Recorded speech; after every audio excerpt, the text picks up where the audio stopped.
Okay, sit dit op. Alright, ons is live. Ons is live.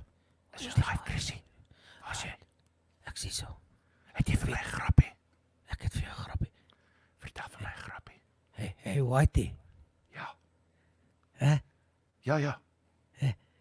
When you eat a lot of spicy food, you can lose your taste. When I was in India last summer, I was listening to a lot of Michael Bolton.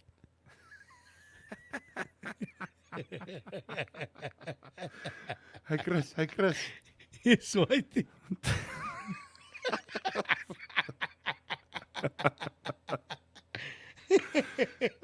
Dad, can you put the cat out? I didn't know it was on fire. Oh, man. Oh, hey, Whitey. Ja. I was out with a friend and he came over with a pair of girls. I said to him, they're like buses. He said, what? Because you wait for ages and then two come along at once. I said, no, they are like buses.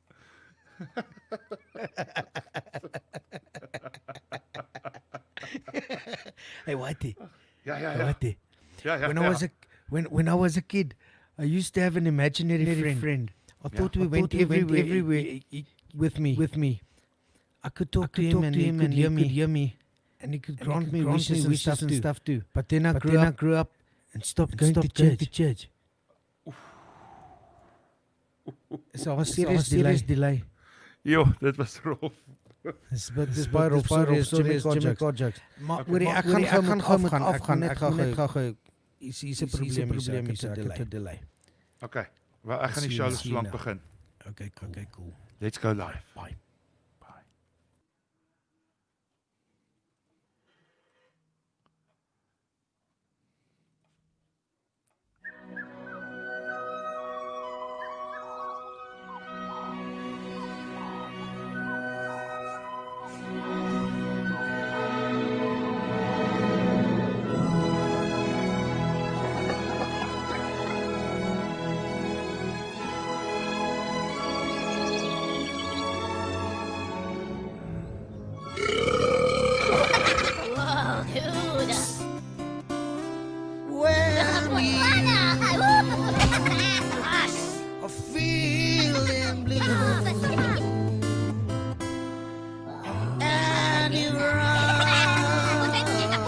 This is the cinema! Have some respect!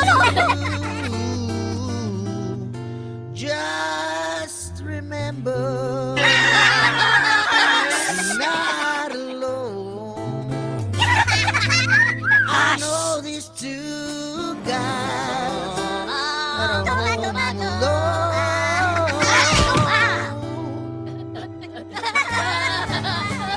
Two guys with the greatest guests. You again! Entertaining at its best.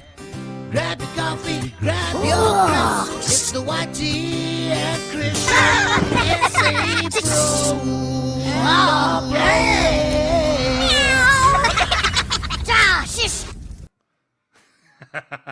Dis great. Ja, tjus. Woep. Dis Vrydag. Vrydag, broer. Welkom by nog 'n episode van SA Bros. Guys, good evening. Chris, wat sê jy? Lekker bro, lekker koue dag gehad. It's really chilly in Josie to all you guys everywhere else. Joburg tonight is baie koud dude. Ek's nie gebou vir die koue meer nie. Ja, nee, ek het 'n truitjie aan vanaand. It was cool. The fire is still going outside. All is still good. Baie. As jy 'n truitjie dra. Yeah. Let's say hello to everybody who's joined us so far. Cindy, Anita, Sean, altyd daar sê Ricky Cooper, Polly, Yolandi, wie staan nog? Warwick. Yes man. Nikki, Liz, Lizzie. Yes. En dan Sean Wright, Ranter Rywolf. Julle, ginne. Ek was gisteraand uit na domestic violence. Toe twee ouens het 'n vrou sleg geslaai en ek het die bloed probeer stop. Ag, slaan. Wow. Stop. Het 'n mond uitgestroom het. Ooh. Ambo het hierdie vrou in hospitaal toe gevat en ek is baie kwaad verby. Oh, wow. Ja, look at this. It starts. So the Sarah movement, we're going to chat to Sam about this, but the Sarah movement needs to start. Fran, hello. But hello, guys, and bro, no further ado, dude, the most amazing female voice on radio Absolutely. You know, the voice of for years, but for my funny snarks the stuff was. She is the one and only. I think, Whitey, you can introduce her, man. Sammy, welcome to Samantha Cowen. Hello, Sam. Hello, you guys. Yes, you're naughty, eh? You have no idea. Why?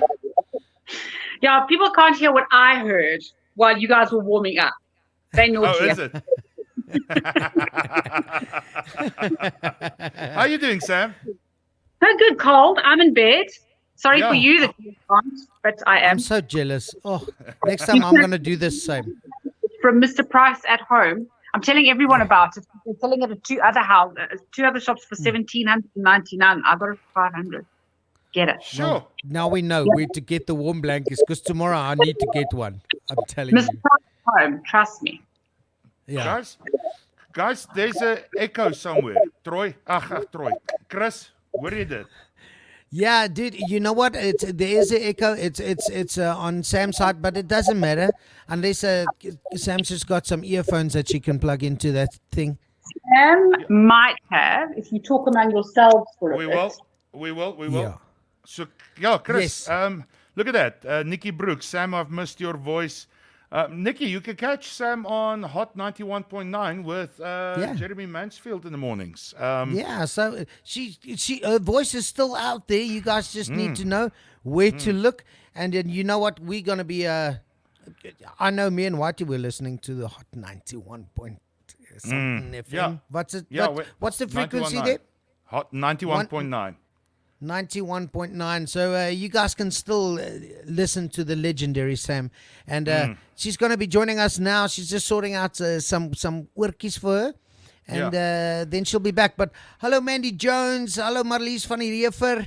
Moenie my mention nie. Mislees jy dit. Moenie my mention. Nou, hoorie.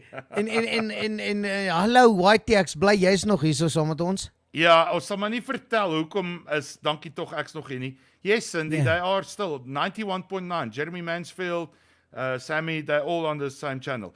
But Chris, I am very, very lucky to still be here after my afternoon I had. I can't elaborate on it. But I can tell you it was interesting. For me, it was, in one sense, a bit fun and exciting. I won't say for the rest of the household it was, but But I think Sam is back. Sam, are you back? Sam doesn't have any headphones, so how bad is the echo? It's not that bad. It's not a train smash. We'll make it. You know, Sam, I just told a lot of our people didn't know about Hot 91.9 with you and Jeremy Mansfield, and I'm like super excited that you guys are back together. It shows you that still we need to work on it to let people know that you guys are back together on the show. Yeah, I know, it's crazy. We've been back together. This November will be 2 years. Yeah, it's been 2 years. Yeah. And I always say it's one of the best marriages in Joburg because we only see each other for 3 hours a day and then we go home. What a blessing. Yeah, exactly. And it's like, it was like slipping on old socks again, but nice socks, you know, not like dirty socks. So yeah, so that's once you take out in winter. Yeah, exactly. Yeah. So Sam, we are here to chat to you.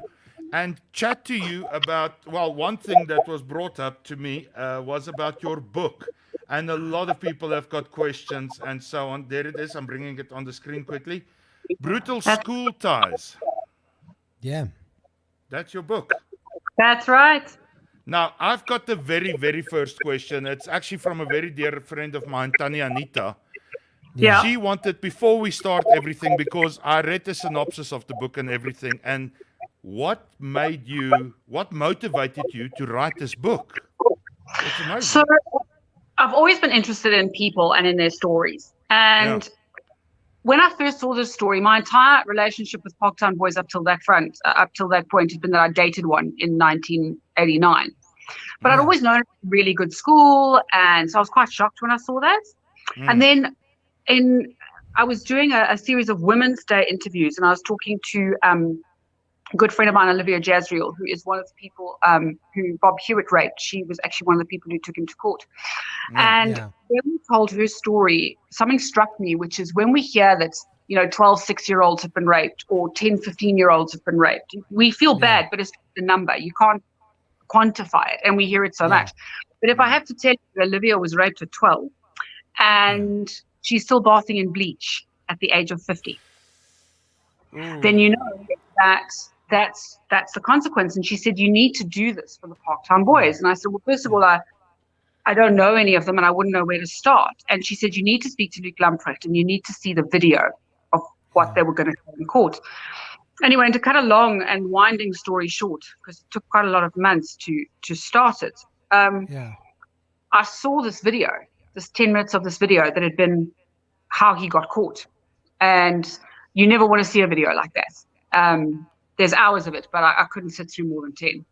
And after that, I was like, well, I've got to write a book now about this evil man who has done these terrible things, and these boys who went to court and who were so brave. Except the more I explored and the more people I interviewed, the more I realized that actually there were no monsters. They were only victims, including him. So what the book started as one thing and quickly became another. And because Colin said that he felt that was the norm at the school. And also how it's supposed to be. It had all been done to him. So the same initiations the boys had gone through in grade 8, he had also gone through in grade 8. And I don't know if you remember, but in 2009, there was a carte blanche expose on the initiations that had gone on at Parktown. Now, Colin went to school in 2009 in grade 8. So he went through all of that. The initiations involved things like having to hold push-up position for 3 hours, being beaten, kicked, being deprived of food and sleep, and there was a lot of sexual molestation between matrics and eights, but also in the water polo team. And Colin did say that a lot of stuff got done to him while playing water polo. This is so scary. It is scary. What's really weird, Sam, is like I went to NSA, and a lot of the times the water polo guys used to come to NSA to come and actually practice their in the pool there. And obviously this stuff has been going on for so long and nobody knew about it. And well, I'm also freaking old now, so but when I was growing up, the initiation was a totally different thing. It was a natural thing. All the schools did it and stuff. I was also in an all-boys school when I got initiated, but it was never like that. It was never any sexual connotation to it, you know? And I think that's been very clear because some of both my brothers went to an all-boys school, and I quizzed them, and they had been initiation there, but also not of a sexual nature. And it was stuff like warming up your matrix toilet seat, or having to make the tea exactly perfectly, or have breakfast and stuff like that, which isn't great. I mean, who wants to do that for anyone? But it's one of those things, and it's not the kind of thing that you go home and complain to your parents about. It's a boy thing type thing, but it's not over the border. It's typical boys things where the girls look at us and go, "What's wrong with you?" But not to the extent so much. Well, that's why we need women in our lives. Yeah, you do. But I'll give you an example. So the one, they call them old pots and new pots. So a new pot's a grade 8 and an old pot is a matric. So the one old pot, the boy I interviewed, he said to me his old pot used to make him cut cheese, literally cut cheese. And he'd finish his prep, and then he'd go down to his old pot's room and he would cut cheese because the guy was running a thriving toasted cheese business from his room. Now that's cool, right? Like when you tell your kids, when I was in school, Mom made me cut cheese. That's kind of funny, right? That's a story you'd tell again. Yes. One of the old pots said to his new pot that his job in the morning was to finish off whatever morning glory he had started himself. And if he didn't do it, he had to either eat floor polish or he had to make love to the mop, which they'd wipe all sorts of places. Now, that's not something you ever want to tell anyone. That's humiliating. Never, no. You want to tell your friends that. That's not cool. No. And that was the problem. There was no kind of standard of what the initiation was going to be. So it was literally, excuse the term, I'm going to use open book to anything. Yeah, it really was. It really was. From sexual to violence. I mean, the one boy, he was failing second term. So the housemaster told his matric to discipline him. And he hit him 11 times with a cricket bat. Whoa. Yeah. And he's still got the marks. No. Wow. Here's the thing, you know what? I went to an all-boys school on the other side of Brits, And we had tacky parties. That's what it was called. It was called a tacky party. You walk down the aisle where the matrics sleep. That's if one of the matrics got busted for smoking or something. And you got a hiding. But back then we were almost hiding proof. Let me say that. Because I got beaten during the day, and then the moment, because I was in hostel, and then you go to hostel and you get beaten there some more, and then if one of the matrics got into trouble, then you got beaten some more. So it was a different time, but there was never any sexual connotations to that stuff, and it was a really old school, so the traditions have been over 100 years old. Well, I think this is the thing, no one is saying that when the initiation was that harsh, a lot of the boys then said when the sexual stuff started coming in, they assumed that was just part of it. Yeah. One said to me, I thought that was just how school was. I mean, that broke my heart. To say, I thought that's just how school was. Yeah. And the reason it was, I think, able to come through as much was because a lot of boys played water polo. And they used to play no rules water polo in the pool, where you literally could grab anything you want, pull anything you want, pinch anything you wanted. Yeah. And that was with Colin coaching them. So of course, it wasn't such a massive stretch then to take that same kind of drilling, fighting, grabbing of genitals into the hospital. Wow. Now, Sam, how am I right in saying that you were able to, with Colin's girlfriend, go and do interviews with him in prison?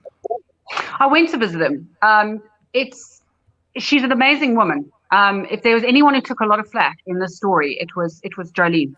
Yeah. And really, she's such a phenomenal young lady. I mean, she has gone through so much hardship.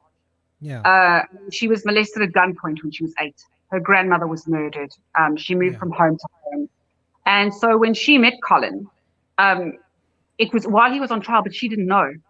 She had no idea who he was. And he didn't tell her for a little while. And then he said at the end, in the August, he said, if you don't want to be with me anymore, you don't have to be. And she said, I won't leave you. And she took care of him.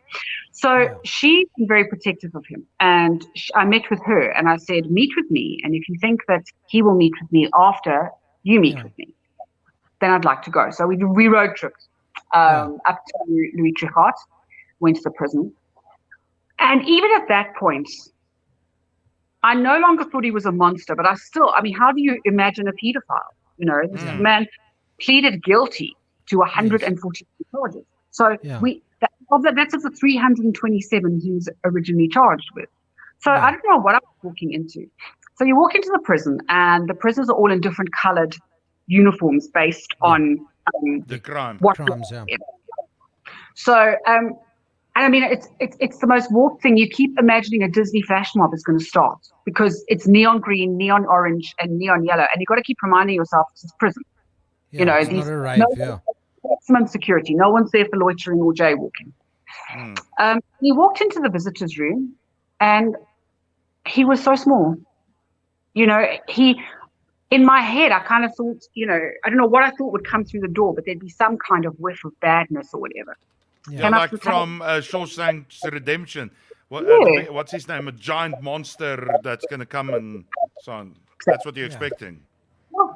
And he was young, very polite, very crazy about Jolene. And we had long talks. And then when I left the prison, because you can't interview in the prison, you can't take in paper or recordings or anything like that. So it was a rapport build. And then we spoke on the phone 2-3 times a week for weeks and months, actually. Where I would ask him different questions and things that he had, get him to clarify stuff he'd said. Because also you don't want to forget stuff and get facts wrong. And one of the things I asked him, and I asked him over and over, and at one point in the phone call, he said, haven't we covered this? And I kept saying, it's so important, I can't get it wrong. Was whether he was sorry. Because I said to him in the prison, have you ever apologized? And he said, well, I couldn't. He said, I wasn't allowed to talk to the boys. The judge said I didn't show remorse. And I said, well, how can I? Part of my bail agreement was that I wouldn't contact anyone. Yeah. And he said, but I wanted to. And I said, okay, well, and I mentioned one of the boys. And of course, all the boys in the book are pseudonyms because they were minors when this happened. So I'll refer to them all as their pseudonyms. So one of the boys, Tyler, he had asked me about, have you seen Tyler? Have you spoken to Tyler? And I said, Tyler is still in hectic psychiatric care and suicidal. Yeah. And said, these boys are not okay. And he said, why? And he was really confused. Yeah. And I said, they're guilty and ashamed and embarrassed and confused, and they're questioning themselves and you and the school and the way they were treated. They're not okay. No. And he was so upset. He put his hands over his mouth and he went, but why are they sad? I'm in prison. I'm being punished. They mustn't be sad.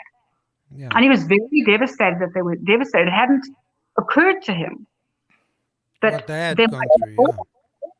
I mean, one of the things that happened with the school is they paid for a certain amount of psychiatric and psychological treatment for the boys. But when the boys leave matric, and of course, this is the last year at Parktown that any of the boys that were part of that court case are there, their matriculate. And there was one particular boy who tried to kill himself at the end of last year. Okay. And Colin had no concept.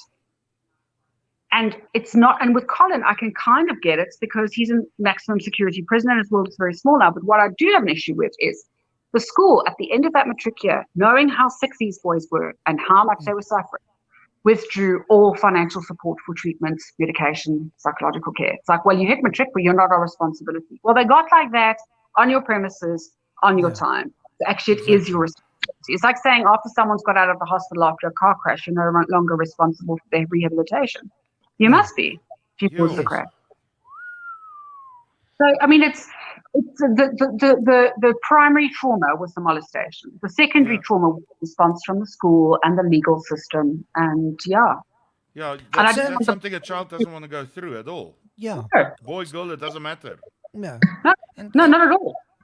Sam, tell me, did it change your perspective of the whole molestation thing, seeing it from both angles? Obviously, you've been with the kids, and now who were the victims, and now you've been with him. Like you say, everybody sees him as this monster, but you also see the victim in him.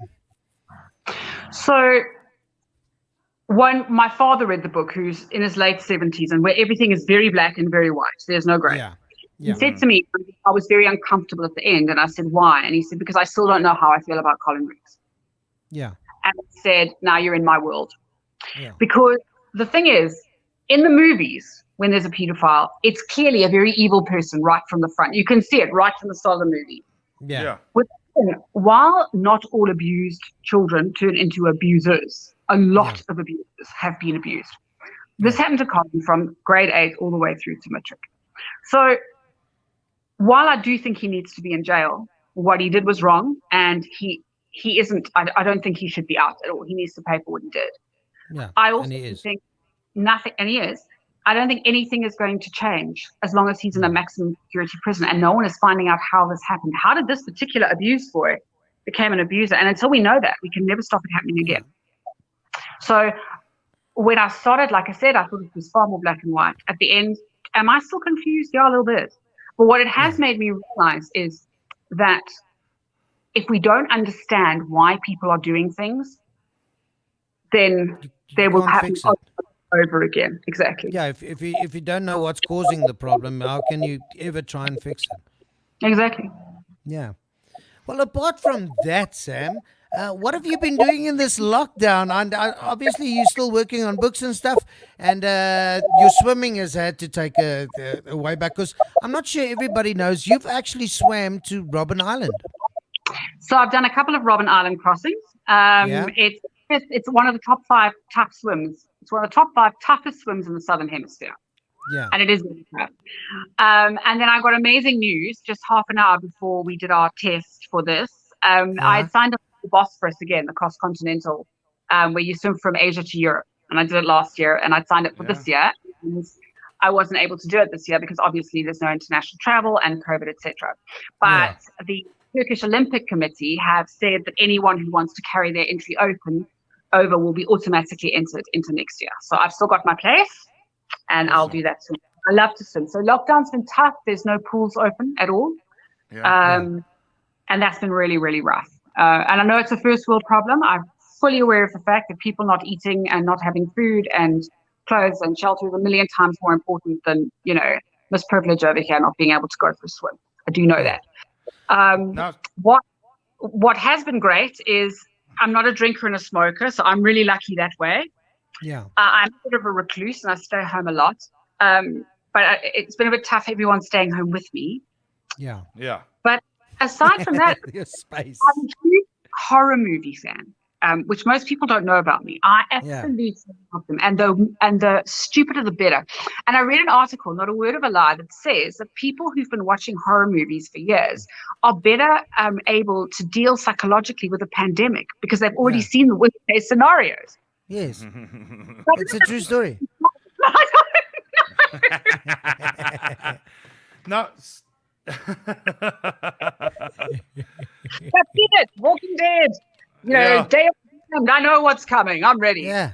Now, Bring Sam, it. before we Come on. go on, I don't want to lose this comment from one of our viewers. His name is Paul van Staden. He wrote here, Sam phoned me last December after I submitted a Hot Cares Christmas wish. Sam and the team arranged the much needed funds for my mother to have an urgent eye operation. It's my mother's birthday today and she can see because of Sam and the team. And he's just saying a big thanks and bless you, Sam. So, wow. Yeah. I remember talking about Paul. Thank you. Please wish your mom. I hope you're still watching. Please wish your mom for me. It was such a special story. She only had a few weeks to. I'm sure you won't mind me telling the story again. Yeah. His mom had a few weeks to get her eye fixed before it was damaged forever. Yeah. And we sat there with the Hot Cares team, literally phoning, going, "Come, we've got to get this done." Yeah. And it was. I think talking to him was more emotional than talking to her because she was stunned, but. And they'd done so much. He'd raised money and he'd done so much to try and help her already. What a great guy. Paul, big love to you. And you know what? He's still paying it forward, and he's actually helped a couple of guys with our show. Early when the lockdown and stuff started, there was a whole bunch of guys. One of our friends who also lost his job and stuff. And Paul actually sponsored him a bit of money so he could go and get some groceries and stuff. And so. You know what? Somebody's paying it forward, Sam, and obviously you planted the seed there and it's working. So big up to you. No. That is brilliant. Thank you. And well done, Paul. Yeah, that is so amazing. Now, Sam, I want to get back to the horror story thing because it immediately triggered the thing. Now, if you're a big horror movie fan, somebody sent me a WhatsApp the other day about a movie called Veronica. That has the freakiest scenes you will ever see. Okay, because I'm going to read it. Yeah. I'm going to read exactly what it says here. I'll actually put it on the screen. And my brother loves horror movies, and he said he hasn't seen it, but he's scared it's rubbish. So let me read it. Netflix released a new horror film, Veronica, and it is said to be the scariest film ever made. Can you elaborate on that? No, because it'll ruin the plot for you. It's about possession. But is it one of the scariest movies? I feel like I'm spoiling. Maybe in the Go watch it. Go watch it. Go. But is it good? It really is. And I've got this thing. So one of the things that freaks me out the most about horrors is, when the person's possessed and they scream and it looks like their whole mouth is opening like more than it should. Yes. And that happens in Veronica. Okay, then I need to watch it. Now the next one is my brother said, which was a very, very good one. I want to ask you about this one. Color Out of Space from Nicolas Cage. That I have not seen. I haven't seen it. Apparently this is quite good, he says. Now, so Color Out of Space, I'll put it up again. And then the last one he says that was quite hectic was Mandy by Nicolas Cage. Hey, that's my ex. No, and funnily enough, I haven't done a lot of Nicolas Cage horror. You've given me such a treat. Well, there you go, because I haven't seen it, and my brother loves horrors, but I don't have time. En toe die sê in Afrikaans, en toe die ergste. So he says that, and my brother loves horror movies like you. So I just need to find some time to watch these horror movies, because I like horrors, but I'm not like him that goes and looks for the goriest horror movies. And if my brother says that is hectic, then... Dude, there you go, Sam. So remember that. Mandy and Color Out of Space. Yeah. You go into Showmax. They have got, I don't know if it's a secret on purpose or they just haven't publicized it properly. They have some Afrikaans horror that is so nasty. It's nee. On Netflix as well, yeah. they've got Afrikaans horror. What do Well, they go to Brakpan? they've got so there's one. It's in English and Afrikaans, and it's called Rage. Right. A group of teenagers. Right. Yeah. Who've gone to Belito and Schlanger somewhere. I mean, rich kids gone to like one of the father's multi-million rand holiday properties, and they've gone to a party the night before. Yeah. And they run. Oh man! I mean, there's the creepiest handyman you've ever seen in your life. Yeah. He tries to befriend them, and I promise you, South African horror films are so.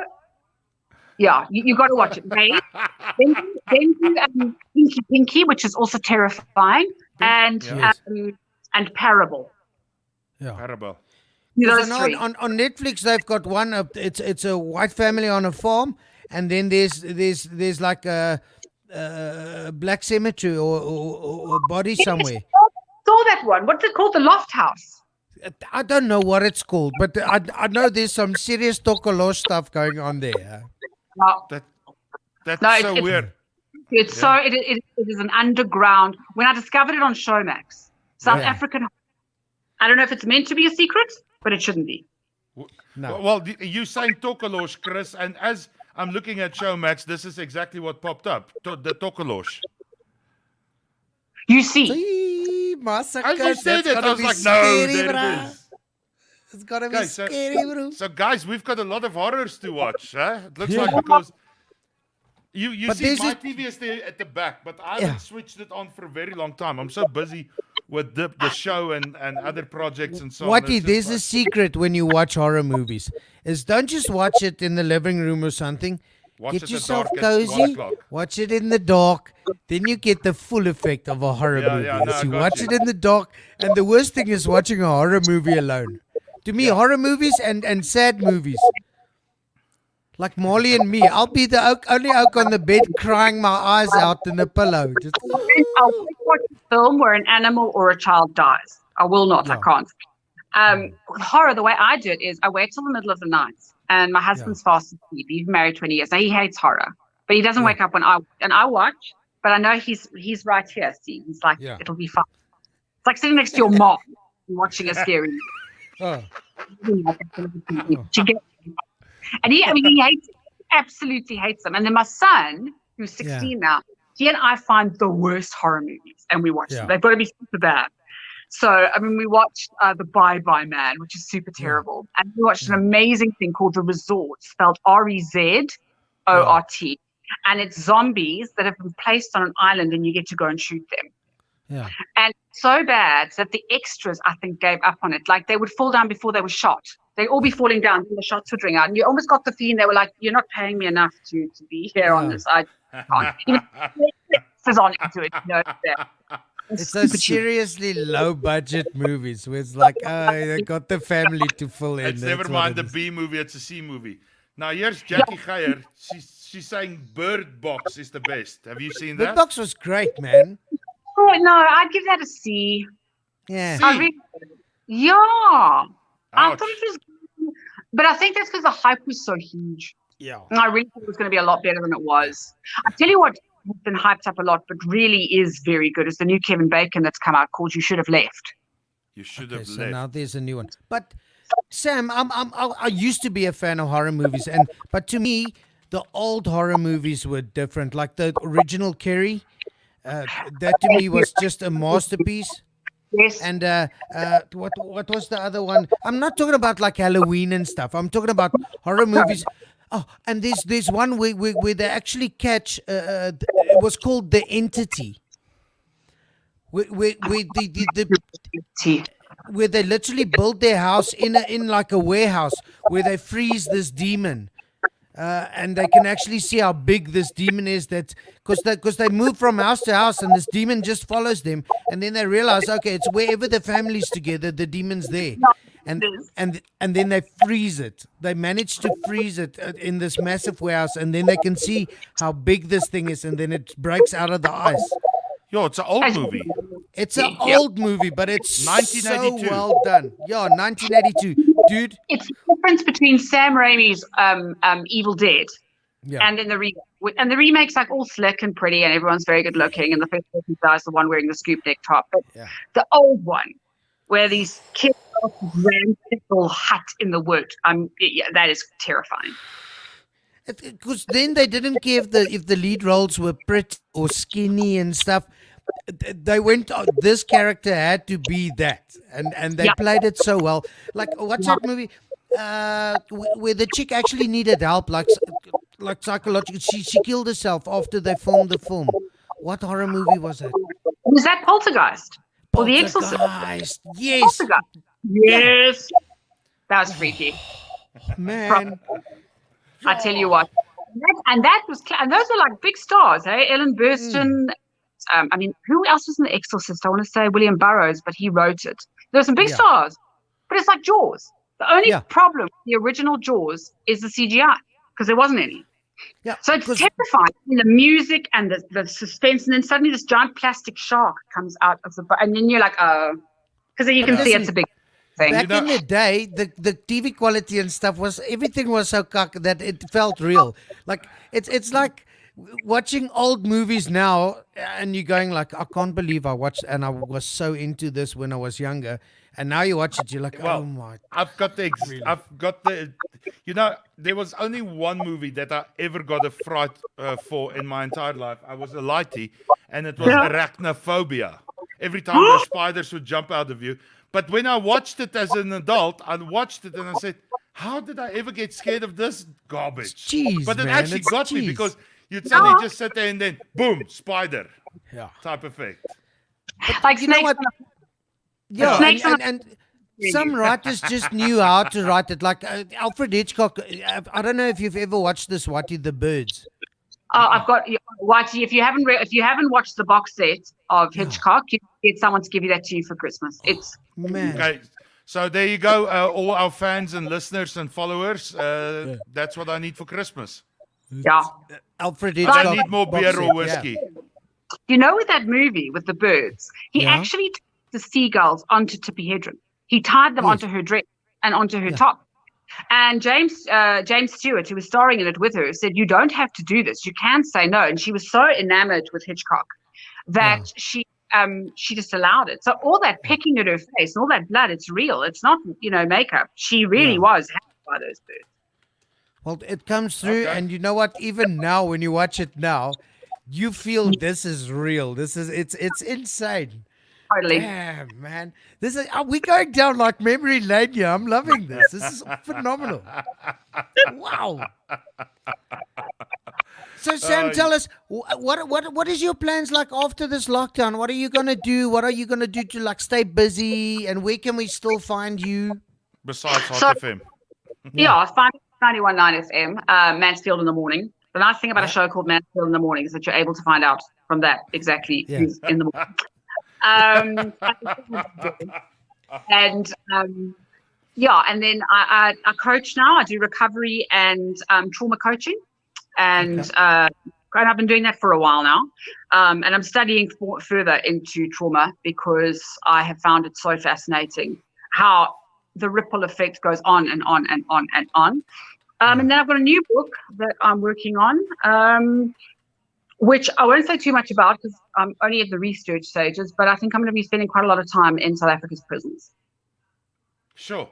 Now, you know There's what? so many stories, You know what? Before you go, Sam, before you go, I'm going to quickly bring it up here. We've got this character on the show. Her name is Sarah.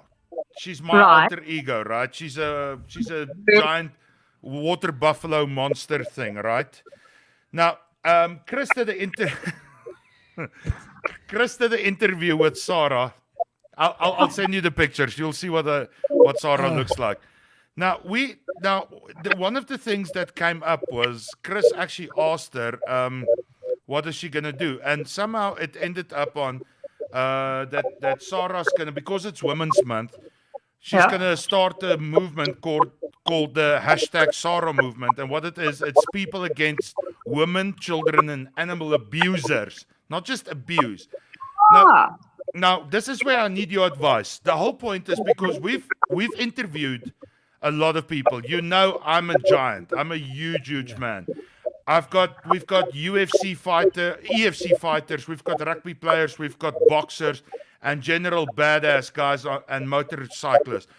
What do we want to try and do with this movement is, now this is where I need your advice. We need your advice. We literally want to, sorry for the swear word I'm about to use, but we want to scare the living shit out of the guy before, or the person, Right.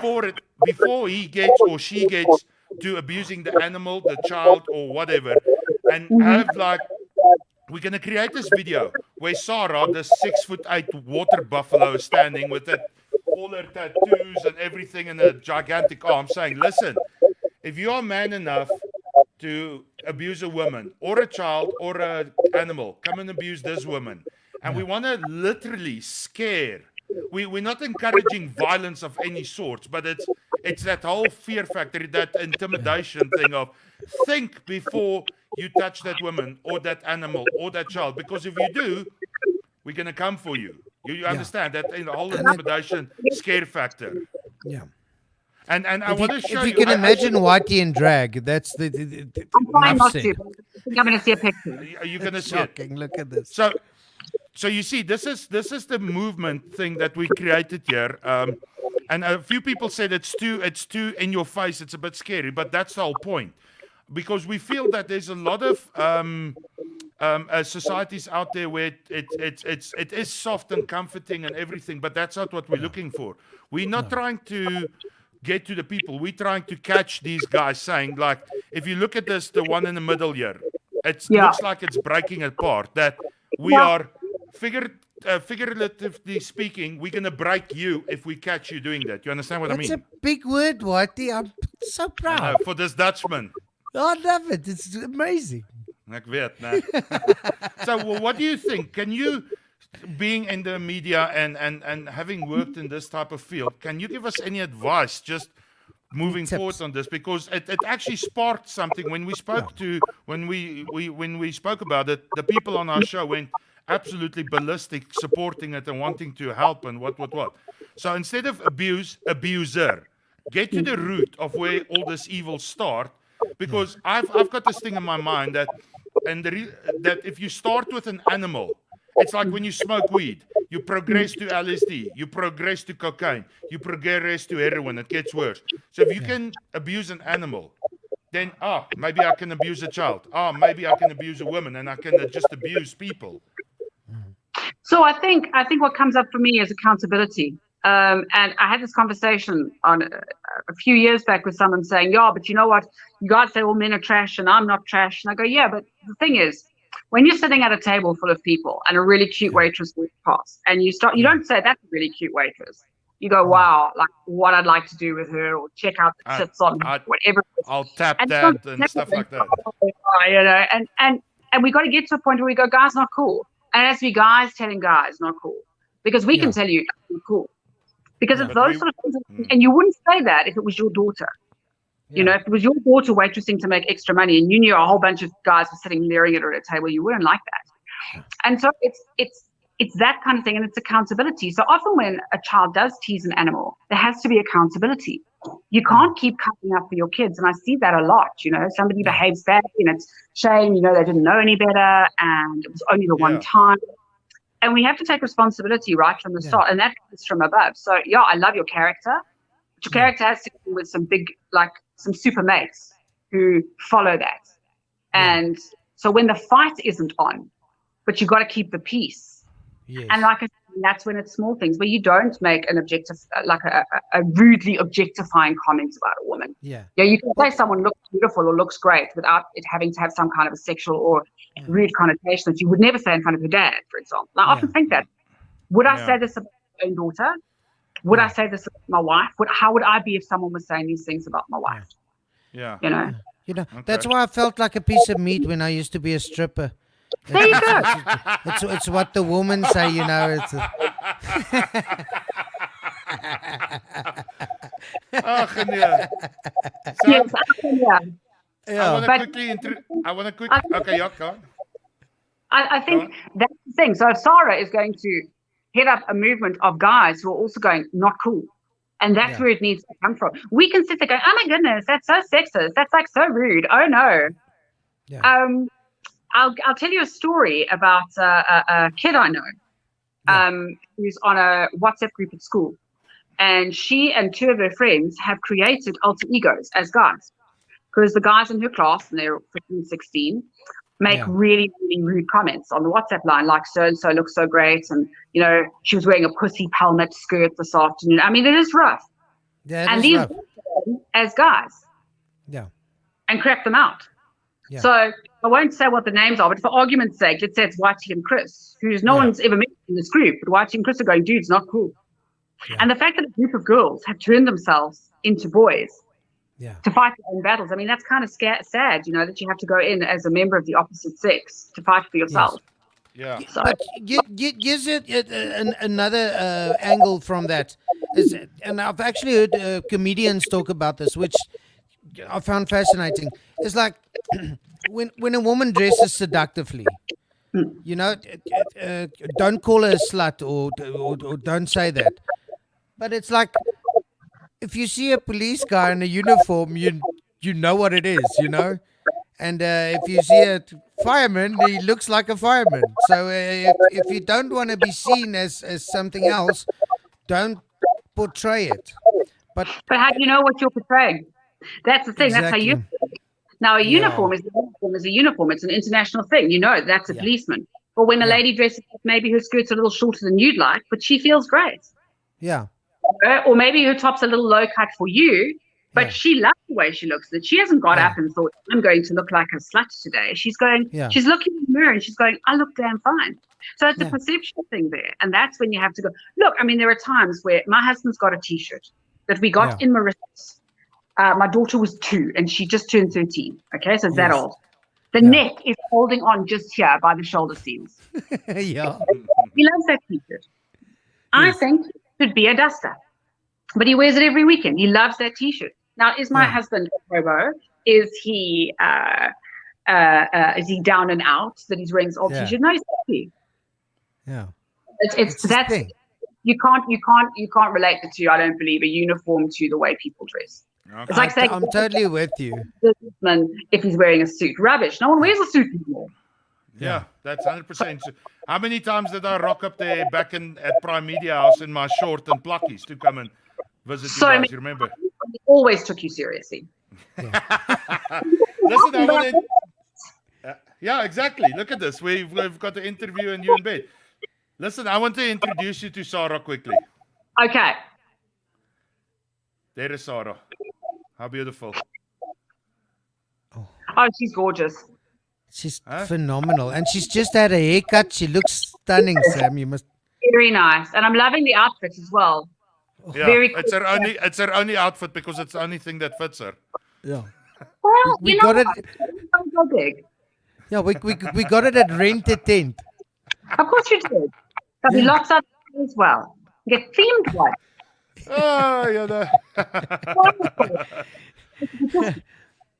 Sam, how do you stay so positive? For years, you've been so. Whenever you get on radio, I know a lot of I'm a musician. Sometimes you're not feeling lacquer, or you get on stage and you just get it done. But what makes you so positive? You got a different vibe of positivity with you always. I take a lot of pills. Yay! No, well, I do take medication, but I always have. That's like since forever. But I think it is. I remember I wasn't always the most positive of people, and then it was one day I was reading a survey that had been done in the UK, one of these like Mickey Mouse surveys, where they surveyed a whole bunch of people about what made them happy. And the women they surveyed, the ones who were the happiest, were the ones who were determined to be happy. They were determined to be happy. It's a mindset. And so I find the laugh in everything. The funniest I ever am is when I'm uncomfortable or afraid. And so when it came to this lockdown, and we all got so depressed, and I remember the very first thing that everyone went crazy about, beyond the alcohol, beyond the cigarettes, was you couldn't walk your dog. Do you remember that? And people would go mad about their constitutional right to walk their dog.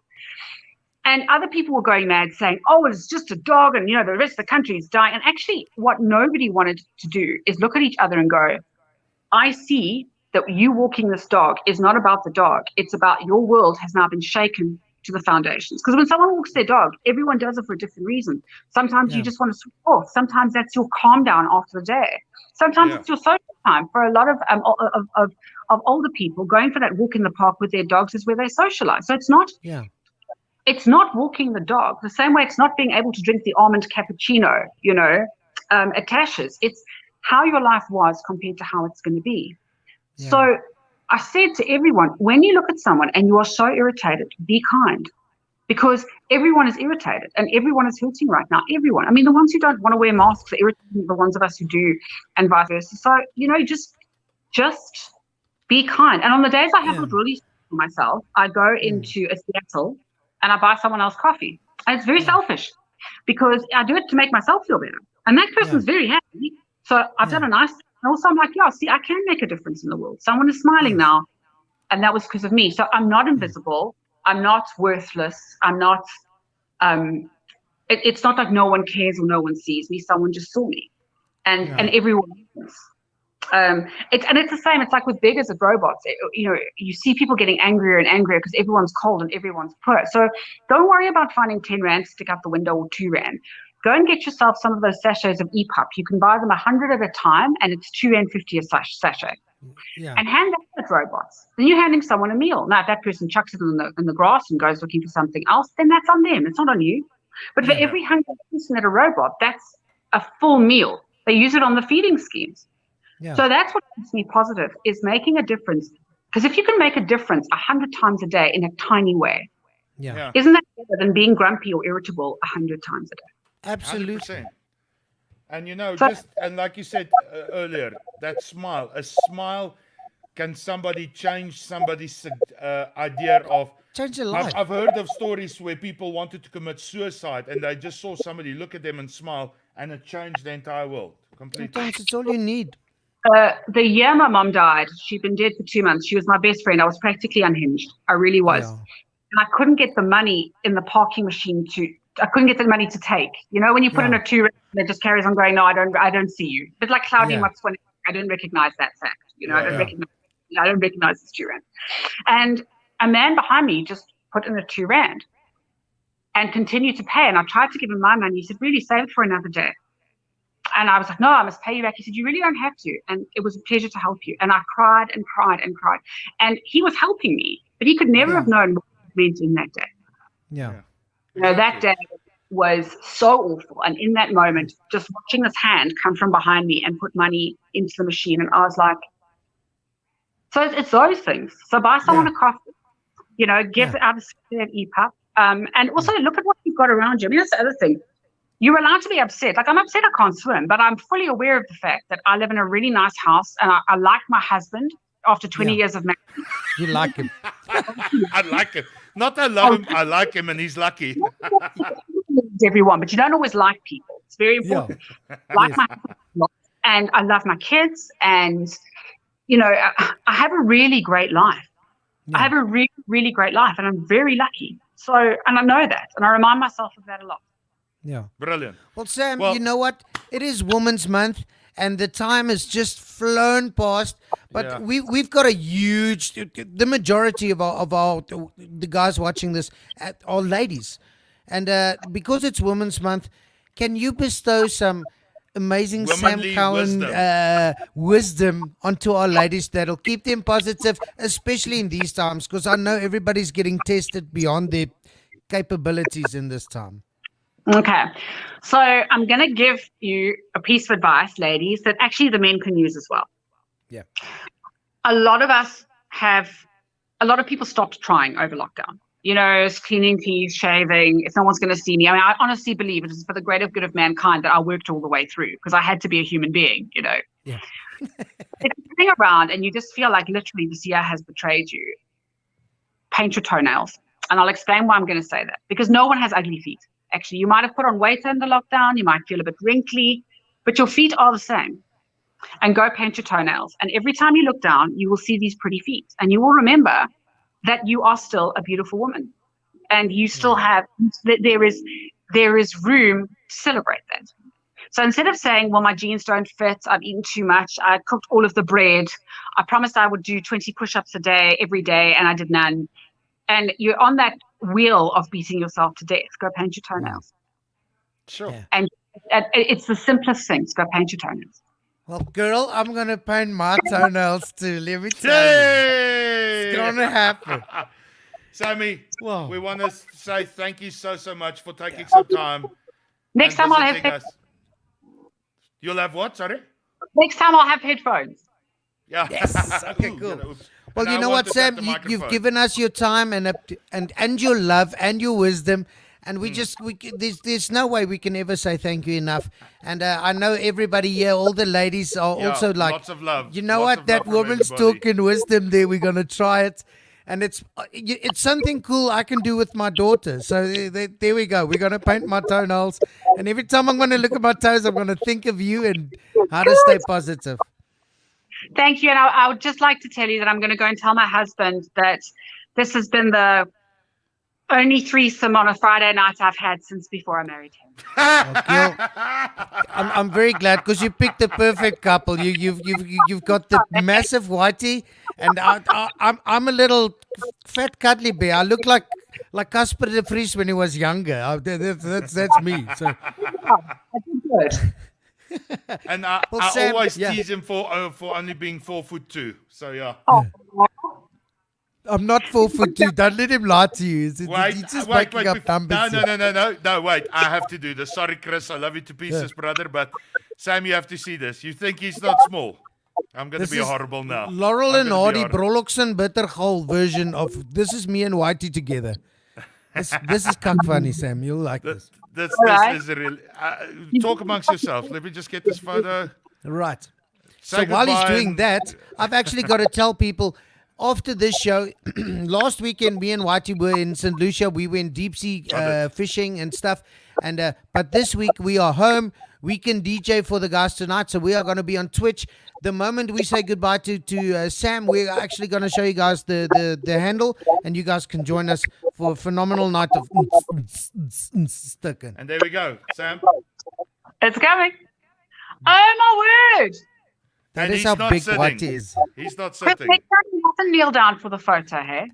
And here's the funniest thing. The lady next to Whitey is my wife. Yeah, you mustn't kneel down next time for the photo, hey?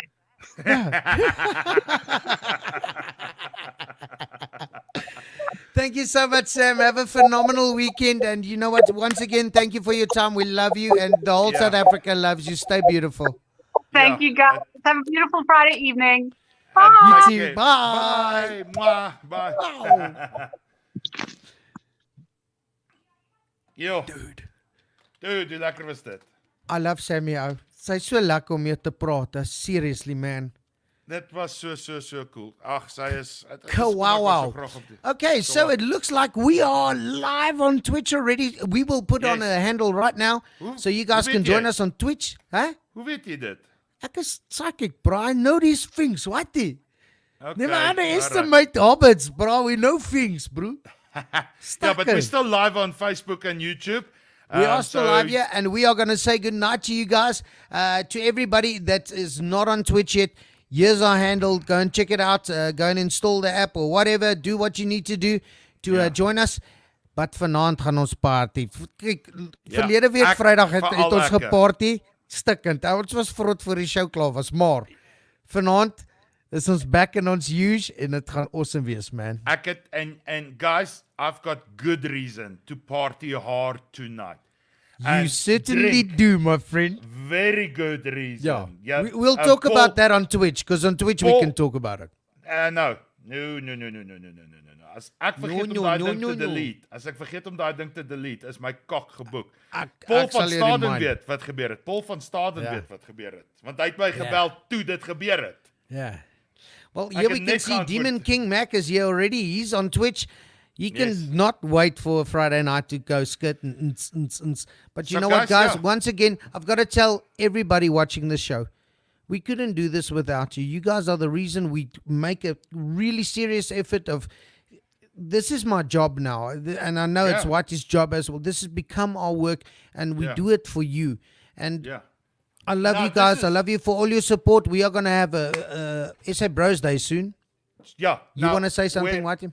Guys, this is where we need your support now, the utmost. We are so close to the 10,000 mark. We're very close to 8,000. Guys, please share our page. I'm not supposed to use the word share when you do this type of thing on social media, but we are asking. But we are going to do it.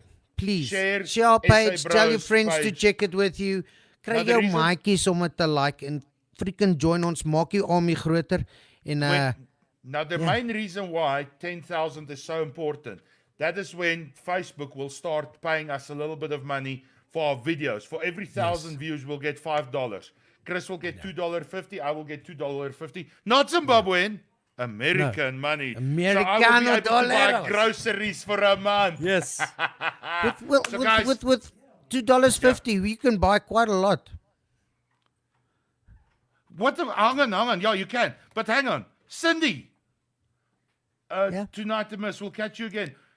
This is now the 3rd week in a row she's got some nonsense story. 3 weeks ago, I'm not feeling it. Last week in St. Lucia, guys, I'm going to leave you early. And now this. What is it with hierdie vrou? Maybe it's her boyfriend, bro. Nobody knows. But you know what? We are going live to Twitch now. Put on your dance shoes. Maak reg maar se kinders. Dis Vrydag. Ons gaan mal gaan nou. Met al my poefies wat ek gehad gebeur het, kon ek nog nie opgestel het, Chris. So jy moet vir my 'n paar minute gee. I will take it away, Whitey. Let's do this, guys. Ek gaan ons afsluit van Facebook and YouTube, guys. We love you. Look after each other. Love each other. We'll see you guys on Twitch. Have a phenomenal weekend. Yeah. Love you guys. See you on Twitch. Bye. Alright, en ons is van Facebook af. En ons